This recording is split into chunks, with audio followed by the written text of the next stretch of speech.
Hey guys, it's Josh. I'm back with another RWBY review. Sorry, this one's much later in the week. It's Thursday now. The new episode comes out on Saturday, so it's very late. I've been extremely busy. On top, like, I guess to explain why I'm so busy, on top of taking advanced reporting, which is like pretty much the one of the hardest classes I've ever taken in my entire life. I am working two writing jobs. So I'm writing for two different publications actively, like multiple articles a week. So it's a lot of work, and I'm pretty much working constantly. And this is like some whenever I get a morsel of free time, I'll give you these reviews. But it's very hard. So this is Thursday. The episode came out last Saturday, so it's very late. But I hope this suffices. I guess substantiates your appetite for new reviews. So, I mean, it's going to be another commentary review. Not really. Can't say the word react anymore. I'm not reacting to the episode. I'm just giving commentary. So, this is not a reaction video. Make sure you need to know that this is not a reaction video. Anyway, so I guess I'll get started here. By the way, to give you context, it's now 2:19 a.m. and I am in a classroom in a building that is about a 20-minute walk from my dorm. So, but yeah, I'm gonna get started here, and we're gonna watch this episode, and I'll give my reactions, and I'll give the review as usual.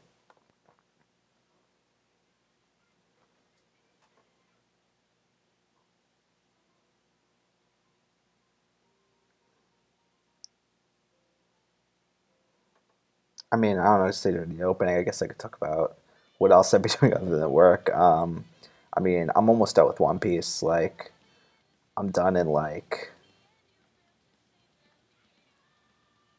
probably thirty episodes, I'd say. I'm done with One Piece, caught up completely, which is insane. This is the longest show I've ever watched by far. But yeah. But yeah, obviously the opening is what's happening right now in the story, so it's really cool to see that. Like, this is the first opening where we're really seeing like this is what's happening. This, like, the current arc of the story is what this opening is right now. And the lights just went out. I guess I have to like move around because it's motion centered. Good thing that happened in the opening. Yeah, the room's censored, so if you're not moving for a while, I've been sitting at this desk for a while. It's like the lights will go out. I don't know. This building's very old.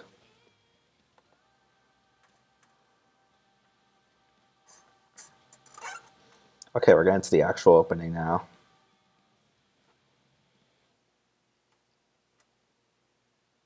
I mean, the actual episode now. So I'm going to try to give as much detailed, thorough commentary as possible, but a lot's going to happening. So as you can see, like, the war is escalating. It's insane.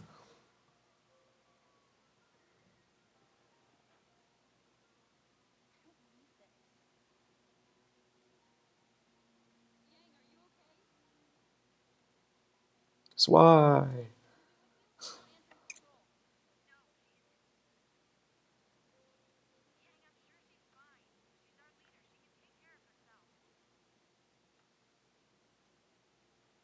This supposed to be the scariest moment of all of their lives. Like, if you think about it, this is the worst thing that's ever happened to them.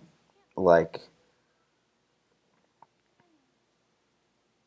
so this proves that Weiss had much more of a friendship with Penny than we see on screen. Like, if she's actually really sad about it, it's more than acquaintance. It's kind of like a friendship at the end of there.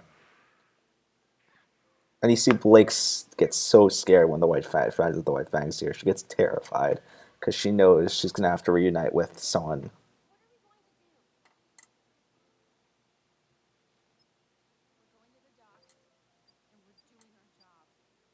Yeah.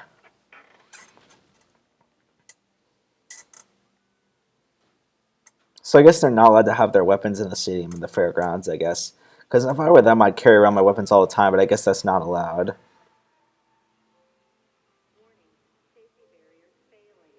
Look at Ruby in this shot. That's like, she's... My God, that's one of that shot almost made me cry the first time I watched this episode. It's just like, look how broken she is. And same with Pyrrha, too. It's just like... I might cry again. Jesus Christ. It's just so good. Like, look at those faces. Like, that expression. Jean's just trying his best to snap her out of it, but I think it's building up. This scene is one of the best in all of RWBY right here. Yep, a few little like tears here.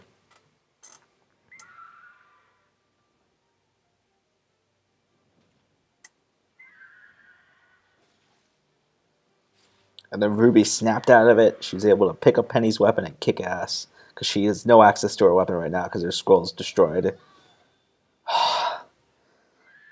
By the way, I forgot to mention this. When I first watched this episode was my favorite episode of the show. So let's see if it maintains that position. That's so cool. That was really smart how they used the arrival of their weapons as like a weapon itself to attack. Graham, so Jean's weapon, Ren, Yatsuhashi, and then we get to see all the cool guys come back for like an Avengers roundabout shot, which is really awesome. One of the this episode has so many like 10 out of 10 shots. And even Meg's back.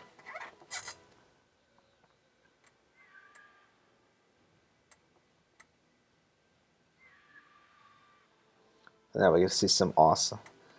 Just this episode is comprised of so many amazing shots and some of the best scenes. Like this episode is like probably the best episode. It's best episode of RWBY so far. Like just all these shots are 10 out of 10, 10 out of 10, 10 out of 10. It's like just everything you could have wanted out of this volume we're getting and more. Like this is a show made by a comedy group in Texas. This is not made by a professional animated studio or anything. It's just look at this emotion in a show that was made by a comedy group in Texas.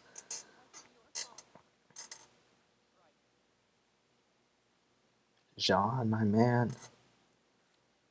I ship them so hard, but Pyrrha is so fucked. Like next episode, something's gonna happen to her.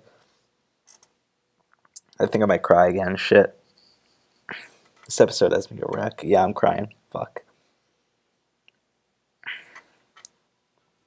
Oh, that's a wallpaper right there. Actually, when we watched the episode for the first time, it was in this room too.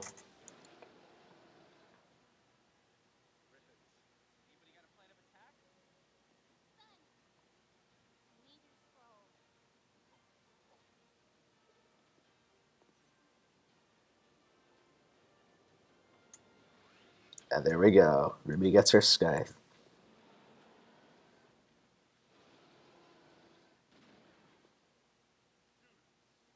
Best scene.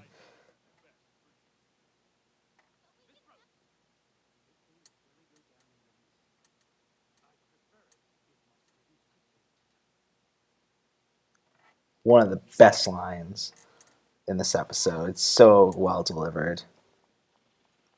Oobleck gets so much less credit than he is, and then there's Velvet using her weapon. We're gonna figure she's probably like it's probably like a 3D printer like thing where you could 3D print weapons, take photos. Best line. Here we go. That scene was just like, oh my god. That scene, my god, them in the steam, like, oh, it's like a Titanic almost. That's how good it is. And they're evacuating everyone, obviously. This is like the worst day in their lives. This is like 9/11 scale for them. Like, this is insane. This is probably worse than 9/11. Like, their city's being destroyed and invaded. Like, this is must be in pure insanity.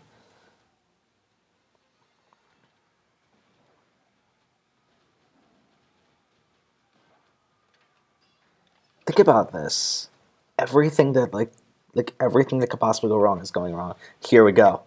Here we go. This was amazing the first time I saw it. Like I was like clapping. Watch this. This is so well choreographed, so well done. Just watch this. It's so awesome. and the way the music goes, it's just it's one of the best choreographed like action scenes. RWBY has some of the best choreographed action scenes in animation history. That action scene is just so fluid and so awesome.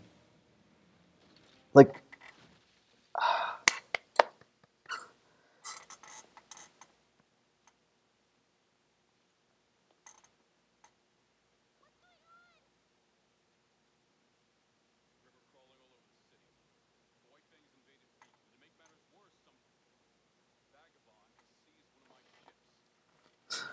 Torchwick.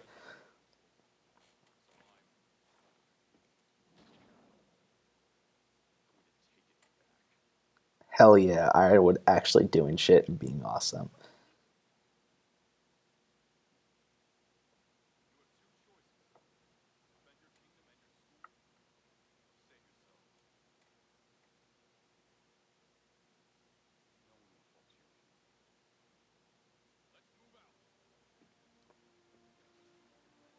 And obviously they're gonna fight like honestly, if I were there though, being real with myself, I'd probably be like depends on the mentality I was in right there. I could be like, shit, I gotta get out of here. Or I might be like, I need to do something about this. Ah, fuck you. I love how he's so fun, but it's just like, ah, you hate him so much for what he's doing.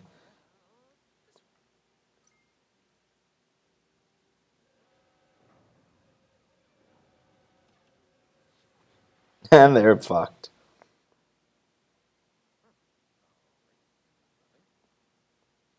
And there's Neo, Little Miss Evil.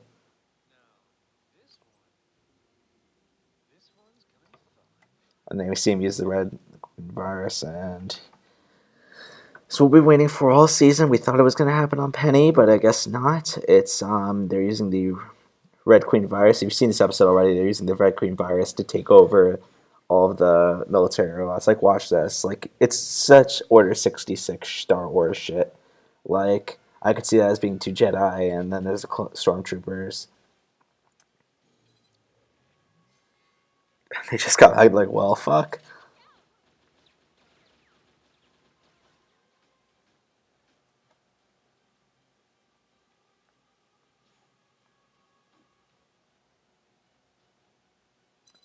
This scene got me crying the first time. I don't think it's gonna do it again though. Just when he realizes it's not even like a serious no, it's just like a fear. Like he 100% fear for his life, and then Ruby's watching all this destruction and shit. Oh, God, Ruby's probably gonna be is broken. Think about this. Look at this, and then like the look on Ironwood's face, the sheer just fear. This was really smart actually, where she could type in her code to go back, and then she could use it to like fly. Like I would, she thought of that on the spot, like instantly, within like 20 seconds, like boom, boom, boom, boom, boom, boom, boom.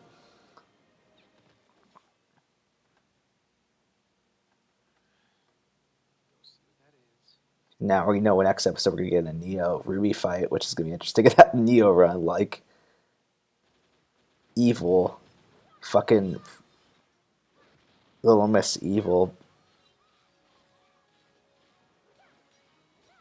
We see some Weiss in action. I hope because of all the like the Weiss semblance stuff that was showing at the beginning of the volume that you might get to use her semblance in either this episode or the next episode.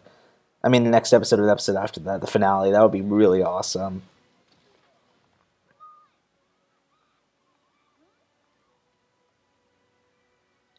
Jesus Christ. This is like the worst day in these people's lives. Like it's complete destruction. It's 9/11 scale, perhaps more.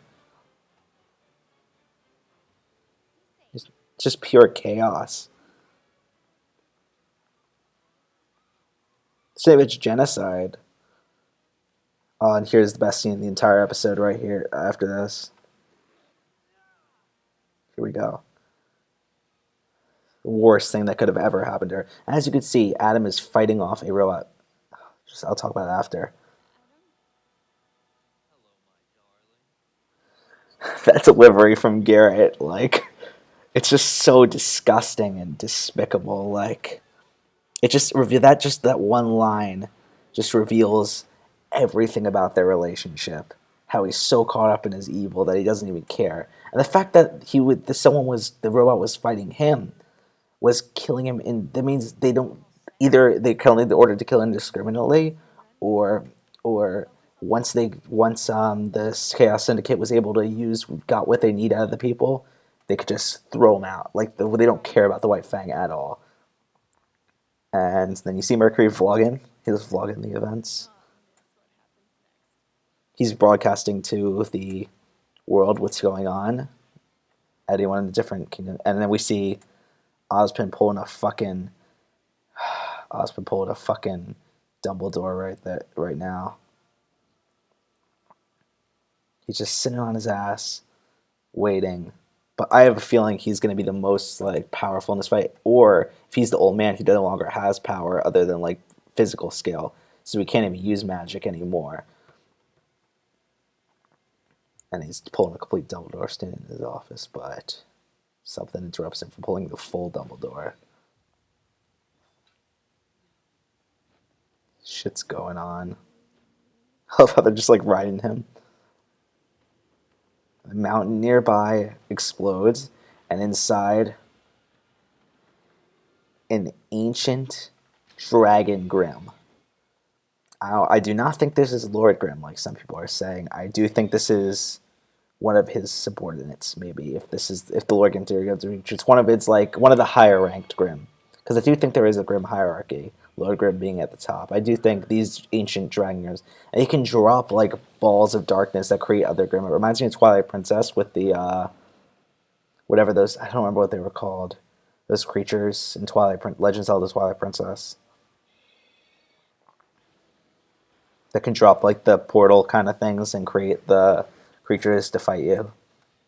It's like very reminiscent of that, probably inspired by that actually. Here we go. And you see Ozpin's waiting for Pyrrha. He knows that she knows it's time. Like she knows what she needs to do right now. And Jean's gonna come with her and keep her by her side while she does it. However, with Cinder like this, she's probably gonna go after them, and shit is going to go down in that cellar, like down there. Like Cinder's ready. So okay, I'm gonna stop here. So I guess the two theories behind that situation are that one, they're going to actually try to make the transformation, but Cinder is going to intercept them, and either Pyrrha or Ozpin is going to die. Very likely one or the other. I don't think both. I don't think it would be too. I don't think the emotionally it would be canceled out if it was both. I feel like you need one of them. And if Pyrrha dies, Jean is going to pull a complete Simone from Gurren Lagann and be completely destroyed. But then eventually he's going to realize that's not what Pyrrha wanted and use that energy to become the hero he's meant to be, which is going to be amazing. It's going to be 10 out of 10 when that happens. But if Pyrrha dies, we're fucked. If not, Ozpin is going to die. He's probably either going to fight Cinder and lose, or Cinder's going to get the maiden powers and defeat him, or he's going to sacrifice himself so Cinder doesn't intercept the Fall Maiden transfer process, and that Pyrrha can become the actual Fall Maiden, and she can actually like do what's right. And Ozpin is willing to sacrifice his whole life to intercept that. And I feel like if he is actually the old man, he's lived a very long time, so he wouldn't mind doing that. But one scene in particular that completely like stuck me out is the scene between Adam and Blake. That was hands down the best scene in the episode for me, and this is still my favorite episode to date. Just it gives so much with so little. When Blake sees exactly what she did not want to see at all, exactly why she was scared to see the White Fang there. She sees Adam just fighting off one of the military mechs, meaning that when they were possessed by the Red Queen virus had no concern. Either it kills indiscriminately, or it kills everything but Grimm, or it has no concern for the White Fang. The White Fang were just pawns in their game, and once they're done using them, which they needed to get them to get the Grimm into the city, they could just throw them out. But the way Adam just looks at Blake, smiles and says, "Hello, my darling." Reveals Garrett Hunter's voice. I almost laughed because it's Garrett from Mega 64, but it's just like it's so inappropriate to laugh there because it's just so sickening and sinister what he's doing there. Like he's just completely. They must have had something. They are obviously partners, probably best friends. She was probably like a guardian. They must have had. I'm gonna guess my theory is that they had some sort of romantic or sexual relationship, or maybe it was forced to Pop Lake when she didn't want. And that was one of the final straws of her leaving the White Fang and going to Beacon. But we don't know. Probably gonna find out more in the next episode, as we saw in the next time picture. It's Adam and Blake sword fighting, or fighting some with their weapons. So I'm really looking forward to that. Man, that episode, just so much happened. And another theory about the Osmond thing I forgot to mention is that it's an Emerald illusion, and that she's going into her demise, and that she's and then what, and then like Osmond's gonna be led by Pyrrha to the turtle, and then Cinder's gonna take all of it and kill Pyrrha. That's another theory, but one of the two, Pyrrha or Osmond, are fucked. The signs are all there, but overall, RWBY Volume 2 is everything. RWBY Volume 3, I mean, is everything I wanted and more from this volume. It's 10 out of 10 already. I don't care what happened in the rest of the episodes. I've cried 2 times watching this for the first time. It's just so good. And this is from a comedy-based studio in Texas, making this 10 out of 10 one of the best fictional works of all time, in my opinion. Monty Ohm, you will forever be missed. This is recently his anniversary. I wrote a really good, nice piece on my Facebook if you want to check it out. Facebook and Twitter if you want to check it out. I tried to write something nice for Monty. And also, Miles and Carrie keep doing a great job. Keep honoring what Monty would have wanted. This is exactly what Monty would have wanted, 10 out of 10 fiction. And I can't express it enough. But okay, I guess that's the end of my review. I'm really looking forward to the next episode. Thanks, guys, for watching. And I will see you guys later.